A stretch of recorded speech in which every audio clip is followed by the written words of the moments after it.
नमस्कार मित्रांनो, माझ्या चॅनलमध्ये तुमचं स्वागत आहे. मित्रांनो, आज मी बनवलेलं भाजणीचं थालीपीठ आणि दही माझं फेवरेट आहे आणि बऱ्याच लोकांचं हे फेवरेट आहे.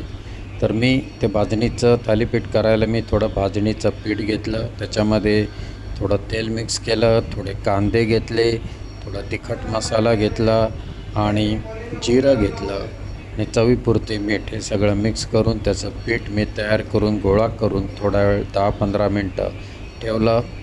त्याच्यानंतर मी हळूहळू एक एक गोळा घेऊन एका गोल भांड्यामध्ये ते पीठ घेऊन ते भांडंभर पसरवलं आणि गॅसवर एक 10 मिनटं ठेवलं. ह्याच्यामध्ये थोडं तेल जास्त लागतं. जर तुम्हाला थालीपीठ सॉफ्ट हवं असेल तर तेल थोडं जास्त लागेल, पण ह्याची टेस्ट एकदम मस्त होते आणि हे तुम्ही तुपाबरोबर पण खाऊ शकता किंवा दहीबरोबर. मला दही जास्त आवडते म्हणून मी ते दहीबरोबर हे खाल्लं आणि मी ही डिश आज एन्जॉय केली. मोस्टली मी बऱ्याच वेळेला करतो.